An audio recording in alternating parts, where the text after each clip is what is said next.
Good morning students. आज हम पढ़ेंगे मानव भूगोल के सिद्धांत।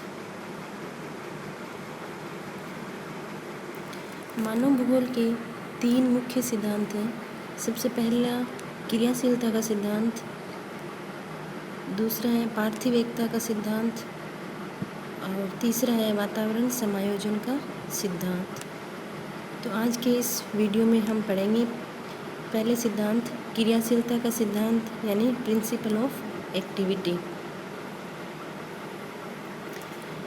क्रियाशीलता का सिद्धांत, इसके अंतर्गत ये बताया गया है कि मनुष्य के चारों ओर विद्यमान भौतिक एवं सांस्कृतिक वातावरण के सभी तत्व परिवर्तनशील हैं। यानी मनुष्य के चारों ओर जो भी भौतिक तथ्य ले लो, चाहे उन सांस्कृतिक तथ्य ले लो, सभी के सभी क्या है, परिवर्तनशील हैं। स्वयं पृथ्वी एवं पृथ्वी पर विद्यमान सभी तत्व जड़, चेतन, प्राकृतिक, सांस्कृतिक आदि समय के साथ बदलते रहते हैं और हमारे चारों ओर जितनी भी वस्तुएं हैं वे सब की सब परिवर्तनशील हैं। फ्रांसीसी भूगोलवेत्ता जीन ब्रून्स के अनुसार प्रत्येक वस्तु या तो बढ़ रही है या घट रही है। वास्तव में कुछ भी गति रहित या स्थायी नहीं है, क्योंकि भूगोल के भौतिक तथा मानवीय तथ्य निरंतर परिवर्तनशील दृष्टि से उनका अध्ययन किया जाना चाहिए। तो इस सिद्धांत के अनुसार यही बताया गया है कि हर चीज़ जो है वो क्रियाशील है, चाहे वो घट रही हो चाहे वो बढ़ रही हो, कोई भी जो है वो स्टेबल नहीं है, बिल्कुल स्थायी नहीं है, उसमें परिवर्तन होता रहता है। जैसे कि प्रत्येक जीव, चाहे वो सजीव हो या निर्जीव हो, सभी के सभी क्या है, परिवर्तनशील है। जैसे मनुष्य है, उसकी उत्पत्ति होती है, उसके बाद में शैशव अवस्था, बाल्य अवस्था, प्रौढ़ावस्था, जीर्णावस्था और एंड में क्या होती है, समाप्ति। यानी हर चीज़ जो है उसका उद्भव होगा, उसका जन्म होगा, उसके बाद में उसका विकास होगा और वो विकास जो है वो चरम सीमा तक उसका विकास होगा। उसके बाद में वापस से उसका पतन होना स्टार्ट हो जाएगा और अंत में क्या होगा, वो समाप्त हो जाएगा। तो इस सिद्धांत में यही है कि हर वस्तु, चाहे वो जड़ हो, चेतन हो, किसी भी प्रकार की हो, जो भी उद्भव हुआ है या जिसका भी पृथ्वी पर विकास हुआ है, उसका अंत जो है वो निश्चित रूप से होगा। जैसे पर्वत है, इसका जैसे ही उद्भव होता है वैसे ही बाह्य जो शक्तियाँ हैं वो इस पर कार्य करना प्रारंभ कर देती हैं। जैसे कि अपर्दन के द्वारा पर्वत जो है वो निरंतर कटता रहता है और अंत में क्या होता है, एक समप्राय मैदान जो है उसमें बदल जाता है, समप्राय मैदान में परिवर्तित हो जाता है। पर्वत जो है वो भी एक इतना विशाल पर्वत है, वो भी इन बाह्य शक्तियों के प्रभाव से कट छंट करके अंत में समप्राय मैदान में परिवर्तित हो जाता है। यानी जहाँ से पर्वत का उद्भव हुआ था, अंत में वो उसी रूप में वापस आ जाता है। इस प्रकार परिवर्तन जो है वो प्रकृति का नियम है। और जो जलवायु है वो भी परिवर्तनशील है। जलवायु के विभिन्न घटक जैसे तापमान हुआ है ना, वर्षा हुई, आर्द्रता हुई, ये सब के सब क्या है, परिवर्तनशील है। जैसे आप देख रहे होंगे कि ना, जो हर सीजन जो है उसमें चेंजेस है। गर्मी ज़्यादा है, रेनफॉल का भी जो है वो वितरण है, उसमें भी चेंजेस है। जैसे पहले डेजर्ट में बहुत कम रेनफॉल होता था, लेकिन अभी क्या है कि IGNP कैनाल आने से वहाँ की क्लाइमेट में काफ़ी ह्यूमिड हुई है, इससे वहाँ पे भी जो डेजर्ट है वहाँ पे भी रेनफॉल होने लगा है। तो ये जो है चेंजेस आए हैं। तो इस प्रकार इन्होंने यही बताया कि परिवर्तन ही प्रकृति का नियम है। अब ये परिवर्तन करने के लिए कौन कौन से कारक उत्तरदायी हैं वो अब आगे देखते हैं। तो प्रकृति में परिवर्तन करने के लिए कई कारक हैं। जैसे सबसे पहला है भौतिक शक्तियाँ। भौतिक शक्तियों में कौन कौन से होंगे, जैसे पृथ्वी के ग्रहीय संबंध, पृथ्वी की आंतरिक शक्तियाँ, सौर शक्तियाँ और गुरुत्वाकर्षण शक्ति। तो भौतिक शक्तियों में क्या होता है कि 2 तरह की शक्तियाँ काम होती हैं। एक होती है आंतरिक शक्तियाँ और एक होती हैं बाह्य शक्तियाँ। आंतरिक शक्तियाँ जो होती हैं वो सारी की सारी धरातल के ऊपर विषमताओं को उत्पन्न करती हैं। इन आंतरिक शक्तियाँ जो हैं वो सारी की सारी विषमताएं बनाती हैं। जैसे पर्वतों का निर्माण हो गया या कोई भ्रंश घाटी का निर्माण हो गया, पठार का निर्माण हो गया।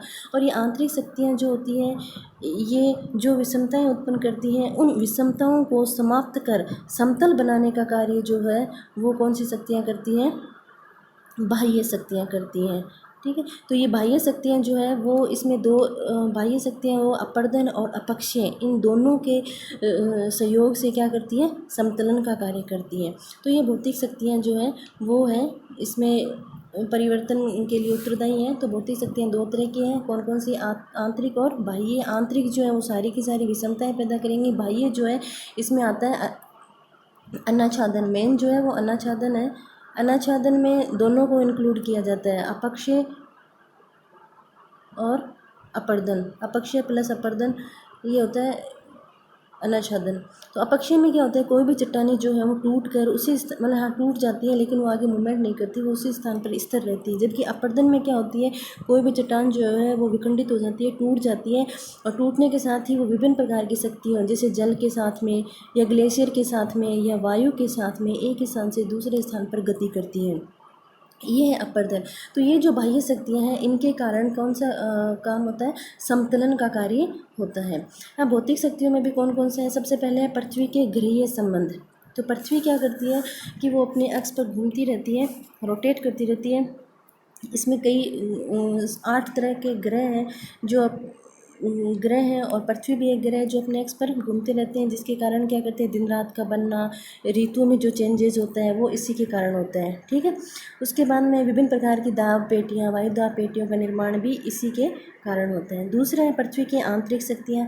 तो पृथ्वी की आंतरिक शक्तियाँ जो है वो दो तरह की होती हैं। एक जो होती है वो दीर्घकालिक होती है, एक जो होती है वो लघुकालिक होती है। जो दीर्घकालिक जो होती हैं उनका प्रभाव बहुत लंबे समय तक होता है। इनको एपिरोजेनेटिक भी कहते हैं या महादेश जनक बल भी कहते हैं, महादेश जनक बल भी कहते हैं। इनके द्वारा क्या होता है, पर्वतों का निर्माण होता है। इसमें इस मोमेंट के कारण कोई भी स्थल भाग है वो या तो ऊपर उठ जाता है या नीचे धंस जाता है। तो विस्तृत भ्रंश घाटियों का निर्माण, पर्वतों का निर्माण इसके कारण होता है। दूसरी जो शक्ति होती है, आंतरिक शक्ति होती है, वो होती है दूसरी जो शक्ति होती है वो होती है आकस्मिक शक्तियाँ, यानी इनका प्रभाव जो होता है वो अचानक प्रकट होता है। तो इसमें कौन कौन सी आती हैं, भूकंप और ज्वालामुखी। ये जो दो जो है ये आकस्मिक घटनाएं हैं जिनका प्रभाव अचानक आता है। इनके कारण अचानक बड़ी बड़ी झीलों का निर्माण, गर्तों का निर्माण हो सकता है। तो ये जो है पृथ्वी पर जो भी परिवर्तन होते हैं उनके लिए ये कारक भी उत्तरदायी है। पृथ्वी की आंतरिक शक्तियाँ, इनमें दो तरह की शक्तियाँ हैं। पहली जो शक्तियाँ थी वो एपिरोजेनेटिक फोर्स था जिसके कारण माउंटेन का निर्माण होता है। दूसरी जो थी वो भूकंप और वोल्केनो है जिनके कारण विस्तृत झीलों का निर्माण भी हो सकता है या गड्ढों का निर्माण भी हो सकता है। तीसरी जो शक्ति है वो है सौर शक्ति। तो ये अपने को पता है कि पृथ्वी पर ऊर्जा का प्रमुख स्रोत कौन सा है, सूर्य। तो सूर्य के कारण ही क्या होता है, धरातल पर सब कुछ चेंजेस होता रहता है। जैसे तापमान हुआ, वर्षा हुई, है ना, ओस हुआ, वाष्पीकरण हुआ, बादलों का बनना, आंधी का आना, तूफान का आना, है ना, साइक्लोन का आना, ये सारे के सारे इनके लिए कौन उत्तरदायी है, सूर्य। सूर्य के कारण ही ये सारी जितनी भी जलवायु में परिवर्तन होता है या जितनी भी जलवायु फिनोमिना जो होती हैं वो इन्हीं के कारण होती हैं। और ये सभी के सभी क्या होते हैं, इन्हीं से सारा का सारा वेजिटेशन हुआ, ह्यूमन बीइंग हुई, उनकी लाइफ स्टाइल, उनके रहने का तरीका, उनकी एक्टिविटी, वो सारी की सारी भी इसी से प्रभावित होती हैं। अब जैसे मान लो ये अपर्दन जो है, इरोजन साइकिल है, उसमें भी सूर्य का बहुत रोल है। क्योंकि ग्लेशियर जो होते हैं वो सन से पिघलते हैं तो उसमें वो जल बह कर आता है। वो जल जैसे जैसे बहता है वो पर्वतों को काट कर अपने साथ में जो भी वो तलछट लेके आता है उसको नीचे जो खड्डे हैं वहाँ पर जमा करता रहता है, वहाँ समतलन की क्रिया होती रहती है। इस प्रकार क्या करता है कि ये समतलन का कार्य करने में भी इसका बहुत ज़्यादा इम्पोर्टेंट रोल है। तो सूर्य जो है वो भी परिवर्तन, जो भी जलवायु में जो परिवर्तन होते हैं या वेजिटेशन में जो परिवर्तन होते हैं या ह्यूमन बीइंग में जो परिवर्तन होते हैं उनके लिए ये भी बहुत ज़्यादा महत्वपूर्ण रोल अदा करता है। उसके बाद में चौथा जो आता है वो आता है गुरुत्वाकर्षण शक्ति। तो गुरुत्वाकर्षण शक्ति जो है वो नाम से पता चल रहा है, गुरुत्वाकर्षण शक्ति यानी गुरुत्वाकर्षण शक्ति किसे कहते हैं, यानी पृथ्वी का अपनी ओर खींचने की शक्ति को गुरुत्वाकर्षण शक्ति कहते हैं। यानी कोई भी वस्तु को अपन ऊपर फेंकते हैं लेकिन फिर भी वो वापस नीचे गिरती है, तो ये कौन सा फोर्स के कारण होती है, ग्रेविटी फोर्स के कारण होती है। तो पृथ्वी का नीचे की ओर खींचने को क्या कहते हैं, गुरुत्वाकर्षण शक्ति। जो भी अपना वायुमंडल है या जो भी पृथ्वी पर जितनी भी जो भी शक्तियाँ हैं वो सारी की सारी जो बैलेंस रहेंगी, संतुलित अवस्था में जो है वो किस वजह से है, इसी गुरुत्वाकर्षण बल के कारण जो है वो संतुलित अवस्था में रहती हैं। मतलब हवाओं का उच्च दाब से निम्न दाब की ओर बहना, पानी का ऊपर से नीचे की ओर प्रवाह होना, ये सारा का सारा क्या है, इन्हीं के कारण होता है। और पृथ्वी के धरातल पर वायुमंडल या जलमंडल में रहने वाला जो प्रत्येक जीव जो होगा वो इस गुरुत्वाकर्षण शक्ति के द्वारा ही वो संचालित होगा और इसी फोर्स के द्वारा ही वो नियंत्रित होगा। ठीक है। अब जैसे ऑक्सीजन है, ऑक्सीजन का धरातल के समीप पाए जाने में भी किसका योगदान है, इसी ग्रेविटी फोर्स का योगदान है। उसके बाद में जो है वो आता है, सेकंड है जैविक शक्तियाँ। जैविक शक्तियाँ माने तो इसमें जीव जंतु पेड़ पौधे ये आते हैं, तो इनका भी बहुत इम्पोर्टेंट रोल है। जैसे पेड़ पौधे हैं, ये क्या करते हैं, अपरदन को कम करते हैं, यानी मिट्टी की पेड़ अपनी जड़ों में मिट्टियों को क्या करते हैं, बांधे रखते हैं। इससे क्या होता है, वो अपरदन की क्रिया कम होती है। साथ में पेड़ पौधों की पत्तियाँ जो है वो मिट्टी में गिर जाती हैं, उस जमा होती रहती हैं, तो इससे हुमस नामक एक है ना उपजाऊ तत्व का निर्माण होता है, जिससे वहाँ की सॉइल में जो है वो बहुत ज़्यादा फर्टाइल हो जाती है वहाँ की सॉइल। तीसरा जो था वो था कि यहाँ के जितने भी छोटे छोटे जो जीव जंतु हैं वो क्या करते हैं कि वहाँ पर नीचे बिल खोद कर अपना निवास बनाते हैं, तो इससे क्या होती है, वो मिट्टी जो होती है वो कमज़ोर हो जाती है, असंगठित हो जाती है और अपरदन की क्रिया ज़्यादा होती रहती है। इस प्रकार कई जो बायोलॉजिकल जो फैक्टर्स होते हैं ना वो भी चेंजेस करते हैं, वो भी जो है वो परिवर्तन लाने में अपना भूमिका अदा करते हैं। उसके बाद में तीसरे जो आता है वो आती है मानव शक्तियाँ। तीसरी जो है वो है मानव शक्तियाँ। तो मानव शक्तियों में क्या आता है कि मानव जो है वो पता ही है, वो अपनी अपनी बुद्धि से, मानव सबसे ज़्यादा क्या है, बुद्धि से या कौशल से, अपनी विचार से जो भी प्राकृतिक वातावरण है उसको अपने अनुकूल कर लेता है, उससे समायोजन कर लेता है, या अपने अकॉर्डिंग उसमें क्या क्या चेंजेस करने वो चेंजेस वो अपना कर लेता है। सबसे ज़्यादा बुद्धिजीवी प्राणी है मानव।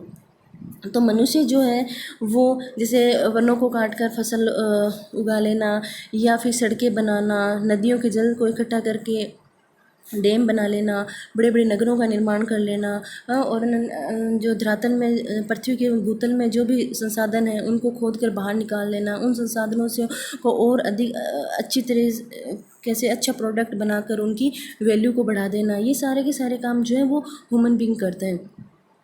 तो मानव भी अपनी बुद्धि से, अपने कौशल से, अपने विवेक से जो भी वातावरण में जो भी विभिन्न प्रकार के घटक हैं उनको अपने अकॉर्डिंग या तो उनसे एडजस्टमेंट कर लेता है, समायोजन कर लेता है, या फिर क्या करता है उनको अपनी विवेक से उनमें परिवर्तन लाकर उनका और अधिक से अधिक वो जो है विकास करता है। और हर जो विकास होती है वो उसका प्रत्येक विकास की अपनी एक चरम सीमा होती है, और हर आदमी या कोई भी वस्तु ले लो वो अपनी चरम सीमा तक पहुंचने के पश्चात वापस जो है वो ग्राफ नीचे आता ही आता है। तो इस प्रकार हर चीज़, इस नियम में ये बताया गया है कि प्रकृति में जो भी तत्व विद्यमान हो, भले ही वो सजीव हो या निर्जीव हो, वो परिवर्तनशील है। वो या तो घटेगा या बढ़ेगा, कोई भी चीज़ स्टेबल नहीं रहती है। Thank you.